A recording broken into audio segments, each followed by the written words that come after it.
This is actually chapter 5. We're on number 2, talking about Alzheimer's disease. The rest of it had got cut off there for a second. Here's my book. Describe dementia and discuss Alzheimer's. As a person ages, some of the ability to think logically clearly may be lost. The ability is called cognition. You see how my book is red there. You need to underline and circle that also. The inability to think clearly is called cognitive impairment. Sometimes the elderly residents forget memories, they forget recent events, they forget stuff. Doesn't matter what's going on with them. We're still going to take care of them. We're going to do what we can. And this is what we do as a nurse assistant. So cognitive impairment, they will have slower reaction time. They'll have trouble finding or using the right words. They sleep less. They are impaired. One example of that is dementia. And there's several different types of dementia. One is Alzheimer's, multi-infarct or vascular dementia, Lewy body dementia, Parkinson's disease, Huntington's disease. All of those are types of dementia, which is a general term that refers to a serious loss of mental abilities such as thinking, remembering, reasoning, and communicating.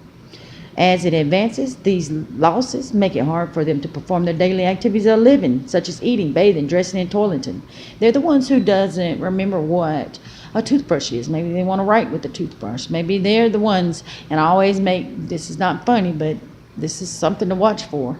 They forget what the microwave really is, and they want to dry the dog in the microwave, or something like that. So you have to watch behind those. A lot of times they don't sleep well either, so you have to watch them during the night also. Alzheimer's disease is the most common cause of dementia in the elderly. The Alzheimer's Association estimates that as many as 5.2 million Americans are living with Alzheimer's. 1 in 8 are older Americans. Well, 1 in 8 older Americans have Alzheimer's. And women are more likely to have it than men, which I don't like either. Alzheimer's disease is a weird disease and how it grows, and they can't diagnose it until you have an autopsy. But what it does is causes tangled nerve fibers in the brain to grow.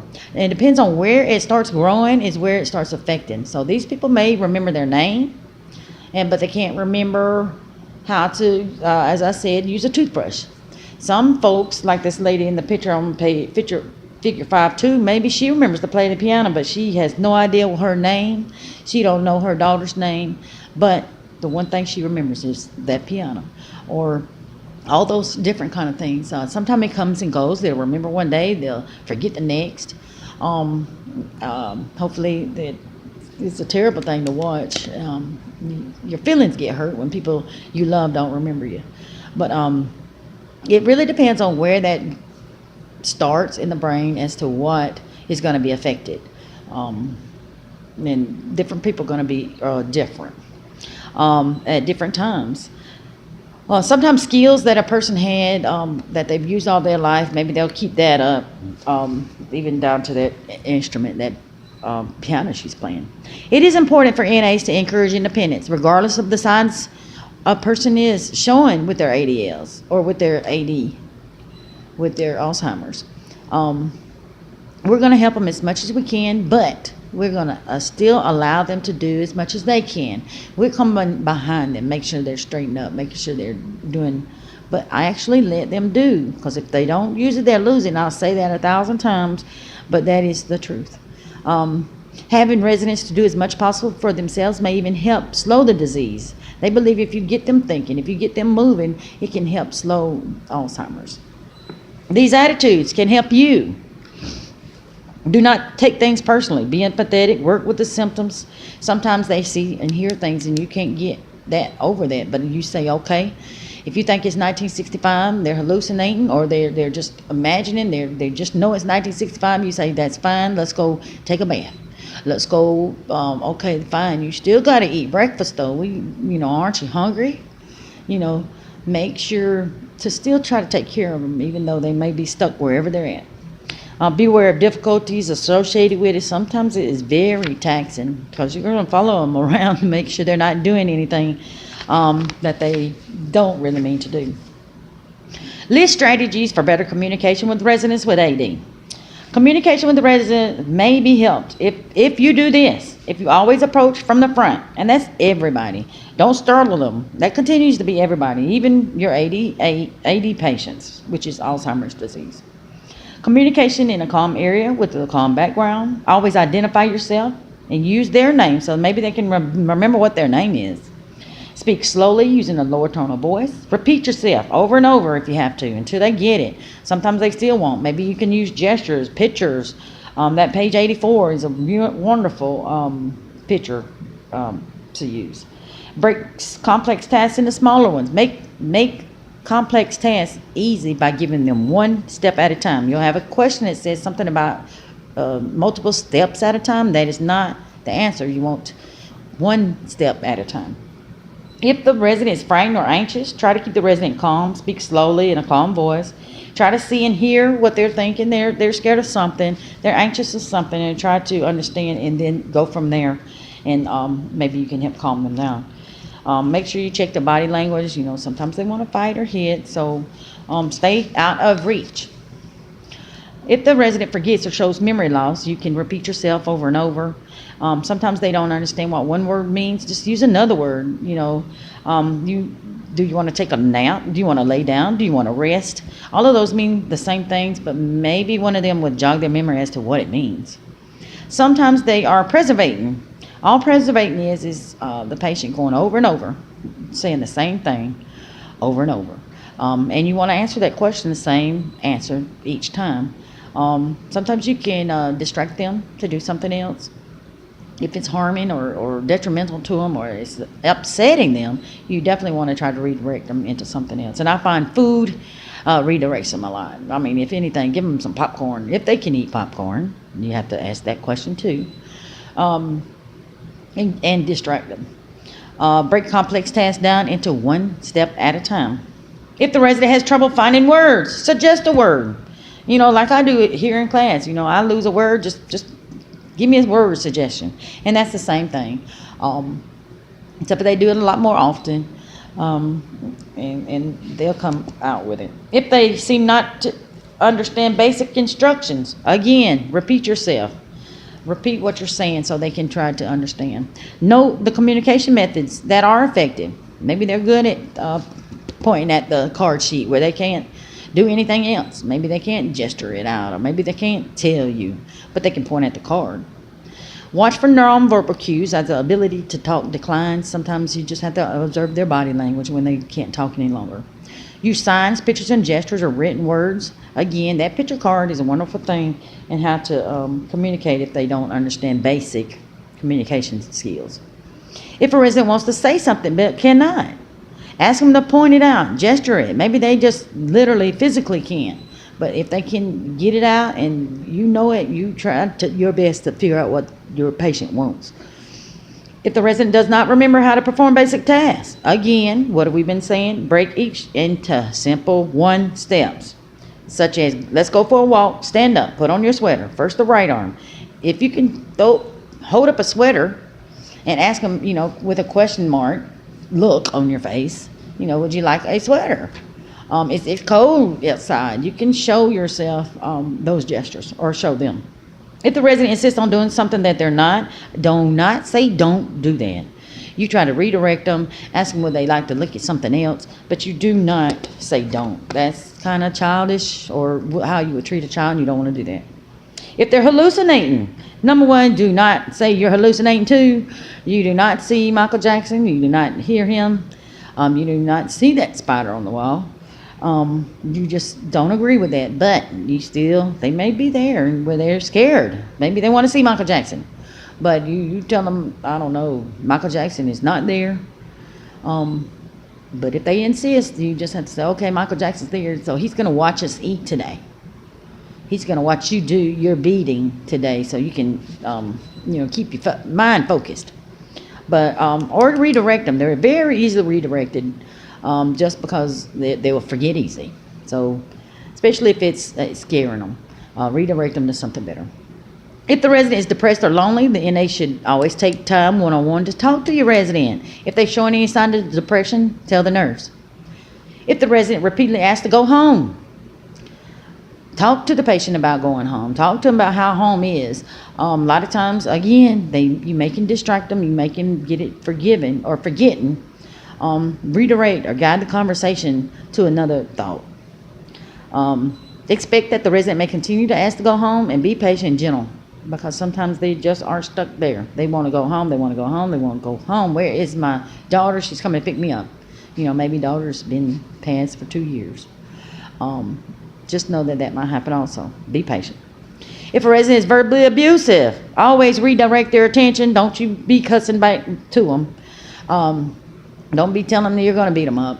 And they may say that to you, but you just say, no, it's all right, not today. I know you're mad today. Whatever, however you get them, and try to redirect it. If a resident has lost most verbal skills, learn to use your nonverbal. They can see, touch, sound, laughter. A lot of times they can understand and see that a lot longer than they can words anyway. They can tell that, with just your hand on their shoulder, that you're there and you want to help them. Remember that even after verbal skills are lost, signs, symbols, and gestures can reach people with dementia. Bring the card and you point at the card. And maybe they can say yes or no, or shake their head yes or no. Whatever you do, try your best to understand what they're saying. Always assume that they can understand more than you think they can, because you sitting in there talking about the next door neighbor CNA, next thing you know, that same patient's going down the hall telling somebody else what you said about that CNA next door. So just don't assume that they're not remembering stuff. List and describe interventions for problems with common activities of daily living. Now, this is actually having to take care of them. Number 1, develop a routine and stick to it. Number 2, promote self-care. Number 3, take good care of yourself, both mentally and physically. Sometimes it can be tiring. Those Alzheimer's patients run around and do all kind of things. Try your best to take care of yourself also. If a resident has problems with bathing, schedule bathing when the resident is least agitated. You do not want to schedule a bathing time when people are upset, mad at you, just don't want to bathe. Try to aggravate them a little bit in a happy, nice way, that I want to take care of you way, but not in a you are going to bathe way. Because they do have choice. Doctor's not going to order anything like a forced bed bath or a forced bath, forced shower, until it is necessary. And if they see necessary, they'll write an order. Prepare the resident before bathing. Hand him the supplies. Sometimes you can just give them the supplies and roll them down the hall and say, we're taking a shower. It's shower day. Maybe that'll help. Make sure the bathroom is well lit and comfortable temperature. Provide privacy. Be calm. Be sensitive when talking to them about bathing. Maybe they get aggravated every time you talk about bathing. Give the resident a washcloth to hold. That also can distract them. We want to pull your hair, but if you give them something to hold, try to do that too. Always follow safety precautions. Ensure safety. Make sure you got non-slip mats in the bathroom, tub seats, and hand holds. Those are the things they hold on to. And that's for everybody, not just Alzheimer's. Be flexible on when to bathe the resident. Make sure you try to catch them while they're in the mood. Be relaxed and allow the resident to enjoy the bath. Let the resident do as much as possible, again, for their self, we know that. And check the skin regularly for signs of irritation. Every time they're bathing, wherever it's in the bed, in a shower, in a tub, always check for sores and irritation. If a resident has a problem with grooming and dressing, make sure you help your resident feel attractive. Avoid delays or interruptions. That's what you don't do. Try not to interrupt them while they're trying to get dressed or do things for themselves. Let them, because that's going to distract them. Then they got to start focusing again. Show the resident clothing to put on. Ask them which one would they like. Give them a choice. Make sure you give them a choice, because that's a state law and a state skill. Provide privacy and close your doors and curtains. The resident should be dressed in his room. Don't be dressing patients out in the hallway. Encourage the resident to pick clothes to wear, giving a few choices. You don't want to give too much, because then they start getting agitated. That's too many choices. Just give them two choices. Break the task down into simple steps, one by one. Use a friendly, calm voice. And if you can, look at the figure 5-5. Just lay their clothes in the stank as they are to put it on. Because you don't want them, and then you will see it with their underwear up over their pants. However, try to put it in the stacks so they can just pick it up, put it on. If a resident has a problem with toileting, Encourage fluids. That sounds a little backwards, but you need to encourage fluids because you do not want them to get a UTI. The NA should never withhold or discourage fluids because a resident is incontinent. Just because they're incontinent does not mean you withhold fluids. You can mess them up. Make sure the bathroom has a sign or a picture on it. Make sure there's enough light. If you start noticing your resident and you start understanding when they use the bathroom, a lot of people get a routine using the bathroom also. So about 30 minutes before, you can start preparing. And if you know all your patients like that, you'll be a good CNA. Observe toilet patterns for 2 to 3 days. Try to figure it out. Take the resident to the bathroom before and after meals and before bed.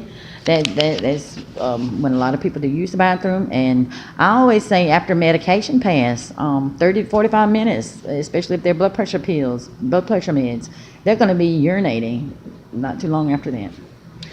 Put lids on the trash cans. Men, waste baskets. They tend to use those as the bathroom. Remember that family and friends may be upset by their loved one's incontinence. The NA should be professional when cleaning episodes of incontinence. Never swirl your nose. Never look like anything stinks or you're disgusted by anything. You smiling, that is what you're there for. You are there to care for and love. And you don't have to love, but show care, concern for that patient. If a resident has problems with nutrition, the NA should always offer nutritionist foods or nutritious. Foods may be not even interesting to the Alzheimer's patient. Maybe you can find them something that they used to like or do like, and maybe they can eat that on the way as they're moving around, because they will be. Sometimes they can't sit long enough to eat. Give them something to walk around in their hands, such as chicken nuggets, fried chicken leg, small pieces of cooked boneless chicken, fish sticks, cube sticks, or cheese cubes, boiled eggs, something that they can put in their hand and walk with it. Make sure they can see. Keep noise and distractions low. Avoid serving steamy or very hot foods. You don't want to do that for anybody. Use a simple place setting with a single eating utensil, and underline that. Plain plates without patterns or colors work best. Also, one spoon, one of everything. Do not confuse them with different utensils. Like, my mom used to make me sit at the table with 3 different kind of spoons, like a salad spoon, a gravy spoon, probably a stirring spoon. I don't know what they all were for. I was supposed to, because I did go to that class, but I didn't know what it was. Still don't to this day. But if you look at picture page 114, that's what they like. That plain plate, that one spoon. Also, underline that first one right up under that picture. Put only one item of food on the plate at a time. You won't see that at the nursing home, but that is recommended, because they don't get confused. They know what they're doing, and that multiple foods can get them irritated. Give simple, clear instructions. Again, that one by one.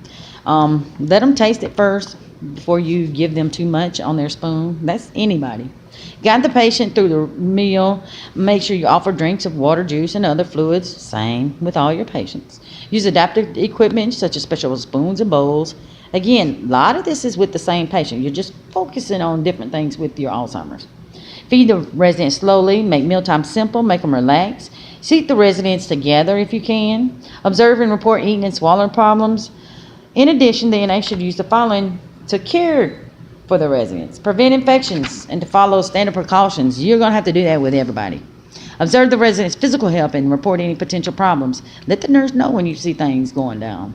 Give careful skin care. We know that. Watch for signs of pain. Sometimes you got to look for their nonverbal signs. They may be grimacing. They may be clenching their fists. Whatever they're doing, they need help. Maintain a daily exercise routine. Maintain their self-esteem. Give them some confidence. Tell them they're doing great. Sharing activities. They love for you to sit down with them and do things if you can. Reward positive and independent behavior with smiles and warm touches. List and describe interventions for common difficult behaviors. If they're agitated, what are we going to do?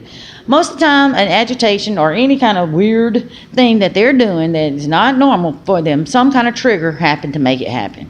So what caused them to get agitated? We call them triggers. So what causes it? Sometimes it's you. Sometimes it's a change in routine. Sometimes it's you're not their regular CNA. Whatever it is, sometimes they are just aggravated like that or agitated. So our number one goal always is to remove the triggers. remove the triggers, keep a routine, and avoid frustration. Help the resident focus on soothing, familiar activity. They can try sorting things or looking at pictures. Stay calm, use a low, soothing voice. Place an arm around the shoulder, just touching them just a little bit can cause some agitation to go away. Even it just makes them feel it and redirects their attention. Sundowning. I always remind myself of the 2-year-olds. You know, when you want to put your 2-year-old to bed, that's when they want to wake up. And that's what sundowning is. As soon as the sun goes down, they wake up. And that is exactly what sundowning is in Alzheimer's or in your elderly. You got to remove your triggers, give snacks, and encourage rest. So what is a trigger to a person who is sundowning? Sometimes it's too much noise. It looks like the daytime. You need to turn down the lights, play soft bedtime music. Just remind yourself of that when you are trying to help people go to sleep. Make them tired during the day. Give them an exercise program. Do something, activities, appointments, make them all during the daytime. Soft music at night. Recognize when sundowning occurs and give them a calming activity before they get started up. Make sure there's no caffeine. If you can give them a back massage, do that. Make them exercise. Get them the exercise, I should say. You don't make them do anything. Get them to the exercise program. Make them tired. And that's what exercise will do for you. And then maybe they'll be able to go to bed at night. Sometimes they have an overreaction to something. They just go all out crazy. They've lost it. And sometimes that's the person sitting in the back of the room. You know, it's getting louder and louder out here, and it's just things are clacking or things are happening, and the next person, they just yell, "Ah!" And the whole classroom just looks. That is the catastrophic reaction. They have had it enough, and they are going to react whatever kind of way. Maybe they're throwing things. Maybe that person, like that one, just yelled to death until everybody did get quiet. That's what they needed, some quiet. And sometimes that's what you have to do. Just know it can be triggered by fatigue or a change of routine, environment, or even the caregiver. Overstimulation, too much noise or activity, difficult choices or tasks. You know, that's the person you done said, hey, do you want this, and this, and that? And then they're sitting there, oh my God, and they can't decide, and then they just put their hands on their head and just walk away. You know, I can't decide. Then this may be the problem. Physical pain, hunger, or need for toileting. What do? But we remove the triggers. Any violent behavior happening, I always try not to make fun of someone who's gotten beat up by an elderly patient, because I'm thinking, why didn't you run? Why didn't you get away? Why did you let them hit you more than once? Sometimes they'll get one in. Just be aware of that. Most of the time they're too weak to even hurt, really. But I always say, if you don't let them beat you up, then all you had to do was just walk a little faster. You can balk blows, but never hit back. Make sure you step out of reach. And that's number one. Especially if the patient's in a wheelchair, how are you going to explain that one? Call for help if needed. Avoid leaving the resident alone. Even though they're mad with you, they want to beat you up, still don't leave them alone until someone else comes and relieves you. They may be mad at you, and removing you may calm them down, but you still do not leave them alone. They may be pacing and wandering. What is pacing? That's going back and forth in the same area. Underline that. And wandering means walking aimlessly around the facility. They are wandering. And that's what that means. Some causes of wandering or pacing is restlessness, hunger, disorientation. They may not know what they're doing or where they're going. They may need for toileting. They may be constipated, pain, forgetting how or where to even sit down. They know they got to use the restroom, but they forgot where the restroom is. They know they need the restroom, or maybe they don't. They just know the feeling and can't discern that it means you need to go to the bathroom. Really depends on what's going on with them. They may need to exercise. That may be why they're pacing, because they got so much energy they need to move around. Restless legs do me like that. NA should remove causes when they can. For example, give nutritious snacks, encourage exercise, maintain a toileting schedule. If residents pace and wander, they should do it in a safe and secure place. Staff should keep an eye on them, and that's what you do. You make sure that they're marked signs or with pictures on their doors. Sometimes you have a patient that elopes. All that means in that orange box on page 116 is that the person has left and they didn't have permission.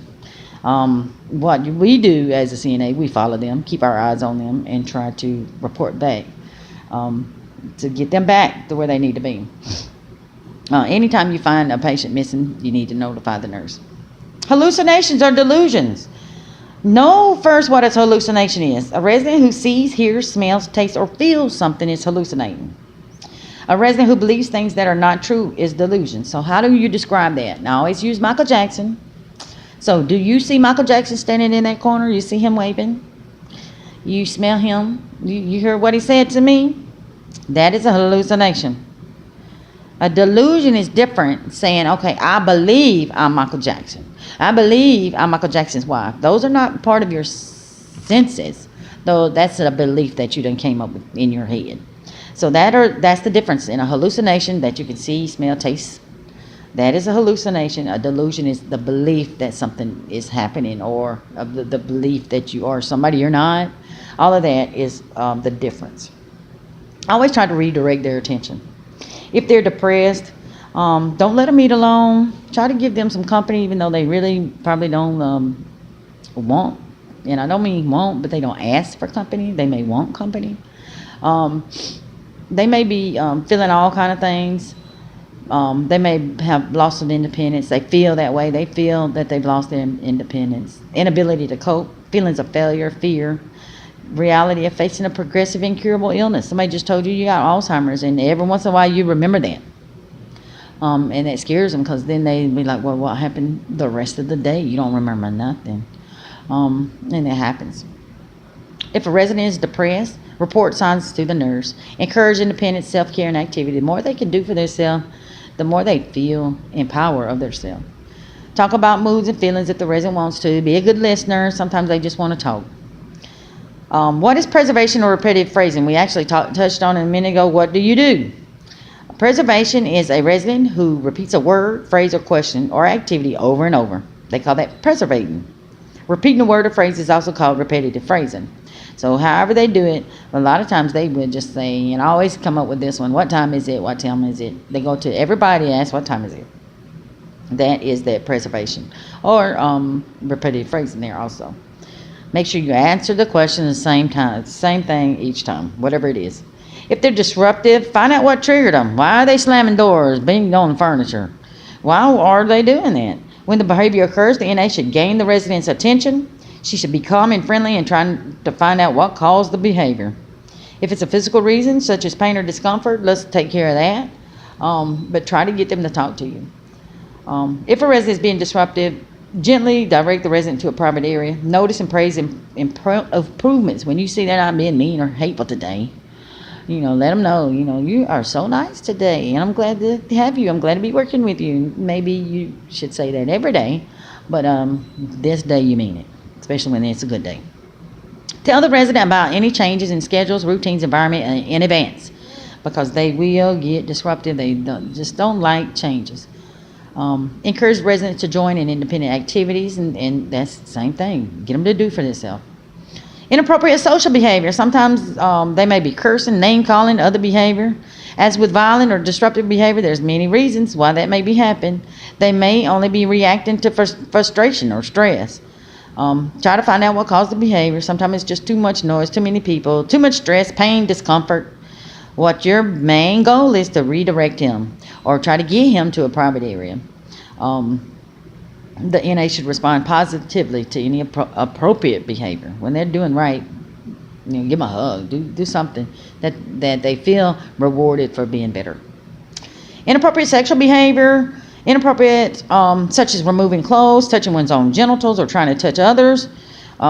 When dealing with such behavior, the NA should not overreact.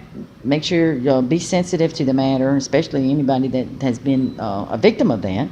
If distracting the resident does not work, the NA can gently direct him to a private area. Maybe they did pull out their stuff and they're playing with it in front of people. Okay, you can do that, but you're not going to do it in this hallway, Mr. John, or Mr. Miss Cheryl.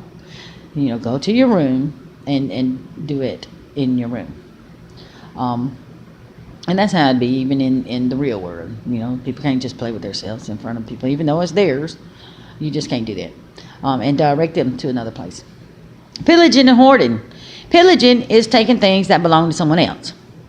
A person with dementia may honestly think something belongs to them, even when it clearly does not. Hoarding is collecting and putting things away in a guarded way. Know those. Pillaging is taking things that belong to someone else. And hoarding is collecting things in a guarded way. You kind of assign feelings to your objects. Pillaging and hoarding should not be considered stealing. If you have AD, they just look at something that's pretty, they want to take it. They like red. Everything in your closet is red, so they take all your red stuff. We're not going to call it stealing. Number one way to fix that is label all their personal belongings. Make sure you place a label or symbol or object on the resident's door. Maybe they can find, you won't find their stuff in everybody else's room because they're not laying it down in everybody's room. Maybe we can get it back to the original owners. The NA can help lessen problems by not telling the family that their loved one is stealing from others. Preparing the family that they're not upset when they do find other people's belongings in their room. Sometimes that's the first time they're like, well, who is this? I'll never forget my lady with the whole nother family in there. She was like, yeah, that's my children and my grandmama, and she was just naming people. And I just, I'm just about laughing the whole time. I'm really thinking it's the picture that just came in the frame. Because they were white people and she was a black lady. But I said, well, this is the new world, and it may be. I don't know. Maybe they adopted her. Who knows? And, so I didn't judge. I listened. But then just a couple hours later, I was taking care of the lady down the hallway, and I'm looking at those pictures, and that's where the picture belonged. She had picked up the lady's whole family and brought them to her room. So make sure we label everything so we know who it belongs to. Regularly checking areas where the residents store items is a good thing too. Sleep disturbances. Residents with AD may experience a number of sleep disturbances. If a resident experiences these problems, make sure that the resident gets moderate exercise activity throughout the day. The NA can encourage him to participate in activities that he enjoys. Allow the resident to spend more time each day in the natural sunlight if possible. It helps them not only get the daylight, but it makes your body realize when it's nighttime. Reduce light and noise as much as possible and discourage sleeping during the day. If you can get them up, just like we do our babies, no, you're not going to sleep. Not right now, and you aggravate them to death. But for your elderly, give them activities to do, something that they like and enjoy, to distract them from going to bed. Abuse and Alzheimer's. It is your responsibility as a nurse assistant, now that you have came to this level of training, that any abuse that you see, you will report. There's no ifs, ands, or buts. That is what you're going to do because it is your license. Because now that if you see abuse happening and you don't report it, they're going to consider you the same. Because you've seen it, you must like her getting abused. Why you didn't stop it? Why you didn't report it? And you just need to be aware of that. You're legally responsible. You're legally required to report it. Describe creative therapies for residents with Alzheimer's. Although Alzheimer's disease cannot be cured, there are ways to improve life for residents with AD. Reality orientation. There's only 1, 2, 3 activities here that you have to remember. Reality orientation, and remember when it is useful in the early stages. That's just reminding them, having a calendar, a clock, signs, where their room is. All that is back to reality. And that's what you do in the early stages of Alzheimer's. Validation is a whole different ball game. It's when they have gotten so confused, so out of it, that you can't bring them back to normal. You can't set them straight. So we're going to have to deal with them where they're at. It's letting the residents believe they live in the past or in imaginary circumstances. Validating means giving value to or approving, which I don't like those words, but okay, Mr. Davis, you live in 1965, we're going to, okay, your daughter's coming to get you, knowing the daughter's been dead for 10 years. Okay, but don't you need to get dressed? Don't you need to eat some supper? No, I'm going to go to supper. Okay, but it's breakfast time. You don't want to wait till supper to eat. Let's eat some breakfast. Okay, you think she's coming, that's fine, but do you want a jacket to put on just in case? And it's cold outside. You try to work with them, and they call that validation therapy. It's just trying to get them to do, but under their choices, under their stuck places. And remember that. It's only useful. Validation therapy is only useful in moderate to severe disorientation. You will not be trying to use reality orientation in the last stages because they're too far gone. They're not going to know what you're talking about. They are not going to get it. They're not going to get that it's, November 12th, 2017. They're not going to get that. You just keep on taking care of them. Oh, and there is another therapy. It's called Reminiscence Therapy. So there's 4 of them. Reminiscence is really remembering the past. And I always put that in there so you can remember that is the real things that happen. Validation is not. That's imaginary. Reminiscence is what really happened, and you're just talking about it just like the good old days. And that's useful in all the stages. If they can remember what went on, if you can get them to talk about it, that's fine. Let them talk. That's called reminiscing. We reminisce. And activity therapy, you know what that is. Get them to do walks, puzzles, listen to music, do whatever. Do beads, draw on jack-o'-lanterns, do an Easter egg hunt. I've seen it all. They always celebrate every holiday. Activity therapy is a nice place to do. They also have music therapy now. Music is getting people to waking up. And I believe I might be that person. I like music like that. And this man, they used music therapy on him. He wasn't talking at all, but when he heard music, he went just talking, and they just continued to play that music for him. And now he talks so much more clear. He's like he came back to life when he was just about staring into space. So that music can talk to people. But that is the end of chapter 5. I hope that all this comes in handy, and in hopes that we taking care of our CNAs and not our CNAs, but taking care of our elderly in a wonderful way. All right.